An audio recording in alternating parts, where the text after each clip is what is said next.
It's time for the movie rate, and tonight we go behind the screams with John Harrison, film composer from Day of the Dead film. Hello. How you doing, Mike? What's going on? Just hanging out in sunny, hot Southern California at the moment. Enjoying the barbecues recently? No, actually, I've been working. I've been busy. Well, that's not entirely true. I've made a little time to hang out with a couple of people and have a few dogs and burgers. Tell us how'd you get approached to this film per se? Well, I knew George from a long time, and we had done different projects together, including the movie before this called Creepshow. And there was a period of time when George was trying to get Day of the Dead up, and it was going through different incarnations. He had a much larger, more expensive, more elaborate script that he was trying to get off the ground at one point. When we couldn't raise the money to do that particular script, he revised it into a more manageable production, which is what ended up on the screen, and in fact has become kind of a classic now. So in the end, I guess you'd say it kind of all worked out well. So I was I'd come back out to Los Angeles after Creepshow and was directing episodes of his Tales from the Dark Side TV show and writing them and doing the music for them. They were, you had to be a sort of a full-service enterprise for those. And they were a lot of fun, and at the time the money came through. He said, come on back, let's do this. And so my wife and I flew back. She was the production coordinator, and I was the AD, and worked with George. We did the shoot, and then I segued into the music composition. When you composing, did you have full control as far as the creative process goes, or did George also have a hand in this? Oh, well, George always had a hand in it. I mean, the thing about George is, first of all, he's a very gifted film editor, and as a result, even though he's not a musician, he has an incredible musical sense. I was always astonished at how he had, first of all, he had a wonderful collection of film scores, so he knew movie music. But he also was able to create scores out of library cues and what we call needle drops, because he never had the money for original scores in his early films, and so he would put together scores out of pre-existing cues. And because he was such a fabulous editor, he could put together 2 or 3 cues and make them sound like something entirely new. So he always had a great musical sense and a real knowledge of what he wanted for his films. And when Creepshow came along, and I did that for him, he and I collaborated constantly on what that was going to sound like. That translated into our working relationship on Day of the Dead. The great thing about working with George is that he wanted me to be around all the time in post-production. And if you know the business very well, that's really kind of a luxury for a composer. Most times, composers and directors have precious little time together. The composer's given a cut of the film, he writes by himself, maybe he shows temp cues to the director, maybe sends over a couple of pieces of music just to get approvals. But the next time the director sees it often is on the scoring stage. In this case, I was able to be back in the Berg for the entire post-production period. And so I'd be downstairs in a little cubbyhole that we set up where I brought all my gear. And Pat Buba and George, Pat Buba the editor, and George would be upstairs. They'd be working on cuts. They'd come downstairs and they'd drop like VHSs through the mail slot.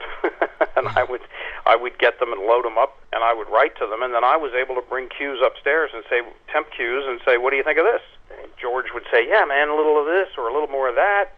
And I'd go back down, revise it. So by the time I got to the recording studio to do the score for the soundstage, it was almost completely written, and we'd already seen it against the movie, so there were no surprise. It was a fabulous way to work. And so he was involved deeply all the way through. Now, was this the same equipment you used as you did in Creepshow, or was this a whole new setup? I had more gear for Day.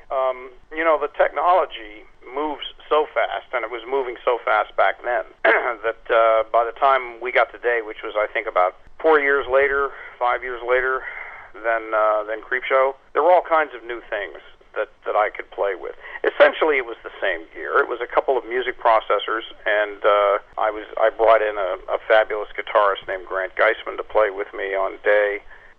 We had a wonderful percussionist. I played the bass. So it was a little bit more elaborate in some ways than the Creepshow score, and obviously a completely different style and sound. Essentially the same kind of thing. We didn't have the budgets back then to hire orchestras or even small ensembles to do the score. I had to do everything. The score itself is different compared to other horror films. This one's a distinctive sound. What were you aiming for as far as the direction goes, the creative direction? Well, we had talked about this a lot, and one of the things that we definitely wanted to do that I had pitched to George was, why don't we be a little counterintuitive about this? And instead of writing the normal kind of creepy, full of shocks and stings horror score, why don't we go against the grain a little bit? The movie, as you know, is very grim. The world it creates is very dark, in many ways hopeless. And so I thought, well, that could be kind of an unrelenting emotional drag for 2 hours. Maybe we can lighten it up. We can use the music to find those moments of humor that George always has in his movies. We could give it a broader texture. You know, it's a very claustrophobic movie. It's all down in the caves and just occasionally outside. And I thought the music could really go against the grain a little bit and help that out. When George had written the original version, the bigger script, it was set in southern Florida and the Keys, and it really had a very Caribbean feel to it. So I went with that as kind of a theme and started fooling around with motifs that were in that kind of vein. And I put together a small demo of a couple of themes that I was working on, and George really loved them. Well, then, when the new script came in, and he had to abandon that whole idea, we kept the ideas that I had written for the music. Those were the ones that ended up in the film. It was a little controversial at the time. There were a lot of people who didn't like that score at the beginning because they thought, well, it's not horror enough. You know, it's not scary. It's not creepy. Yeah, there's no boom or bah. Yeah, it's you know, not the real weird, creepy strings that make chills go up your spine. You know,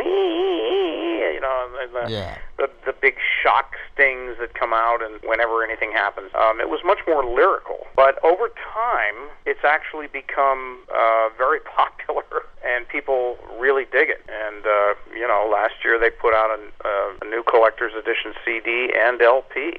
It's, I guess, stood up over time. And then sometimes you'll hear just a regular band playing throughout, you know, a gore scene, someone hacking someone to death or something like that. Yeah. But for this type of piece of music, this actually stands out. It's something different. It's not too poppy. It actually fits very well with each scene as you watch the film. It pulls you in there. Even toward the end, you hear you can hear the zombies coming in. Yeah, well, you know, George and I told you George had this unbelievable collection of soundtracks. I mean, I have a bunch, but man, he has wall-to-wall great scores, and not just horror scores. I mean, we're talking the greats of, you know, well, I would say younger guys like Jerry Goldsmith, but, you know, going back to Bernard Herrmann and Korngold and Franz Waxman and all those guys, their kinds of music, the way they fit the film, the way they supported the emotional moments in the movies were things that George and I really dug. The fact that we were doing a horror movie didn't mean that we were going to abandon that. We wanted this music to have the same quality as those kinds of scores that we love. That's why it works the way it does, I think. Yeah, a little bit influential from each scene as you hear the music. Every piece puts together.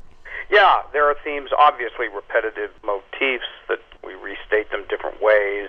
They have different orchestrations so that given the different scene, they make sense. I hope it's kind of a unified whole. Yeah, as far as the promotion goes, how did that fare out with you? Because this was back in 1985, mind you.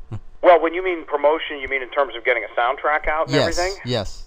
Well, at the time, Tom Causey, who owns Saturn Records, came to me, and he's a Pittsburgh boy, and he wanted to put the release out, and we did. You know, I honestly don't know how well it did. You know, with these small... The movie, of course, did not do great when it first came out, so by extension, the soundtrack didn't either. But over the years, it's continued to play. You know, I hear it on the radio and on channels that are devoted to genre movies, and then La La Land has put it out twice now, and the guys down at Waxwork in New Orleans have put out the first LP version of it. You know, it never got the kind of, I guess you'd say, studio system soundtrack album promotion. Or at least recognition for it. I mean, it's there, but they didn't exactly took the bait, so to speak. Yeah, exactly. And so, you know, there weren't big trade ads. It's hung around, so I ain't complaining. Yeah, it's a little bit hypocritical because back then they'll tear down horror films or even other genre films that were really, really good. But until you fast forward now, it's like they became cult classics all of a sudden. Yeah, no doubt. I mean, there was the occasional Tubular Bells that would come out, or Goldsmith score for Dick Donner's movie about Damien. What was that called? I forget. And there were the occasional big-time scores that would be associated with horror movies, The Exorcist, or that kind of thing. But the genre movies, you're right. They were kind of second-class citizens, and I think the scores were too. And in a way, the actual score, in some aspects, it's almost like it's too underrated to really appreciate it because it's there, you hear it, but the only thing they really want is like, for example, Michael Jackson Thriller. Yeah. Something like that, of the new era. And I know I said this before. Well, that's it, but there have been so many really good composers working in the genre. I mean, Joe LaDuca working with Sam Raimi, and Chris Young working with so many greats, including George once. And, there are a lot of first-rate musicians that have played in this territory. Recently, there's been more respect given the genre. I mean, we are now living in the world of fantasy and horror on television and in movies, quite a bit different. I mean, I'm talking, we're all talking big-time stuff now. So I think the pendulum has swung a little bit, are respecting it a little bit more than they did back then.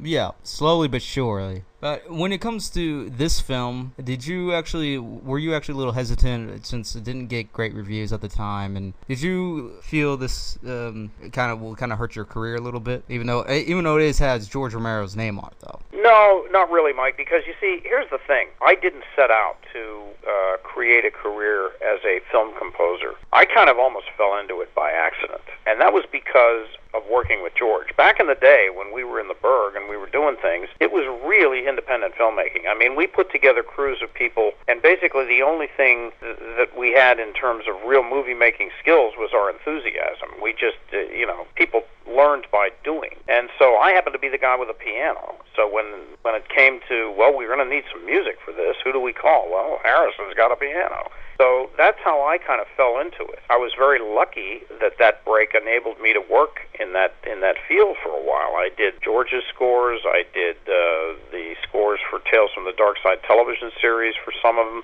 music for my own film like Tales from the Dark Side, a Paramount movie. It allowed me to get into a career that I really had never anticipated. So I don't feel that the lack of immediate success of Day of the Dead hurt me at all. I really wasn't out here in Hollywood trying to get an agent and try to get onto big film or anything like that. I was very happy to play in this little sandbox with people I knew, because I was also developing my writing and directing career at the same time. I look back on that time very fondly, and I'm thrilled when people like Waxwork and La La Land come along and say, we want to re-release this, and then we have screenings and the fans show up and everything. I mean, it's terrific.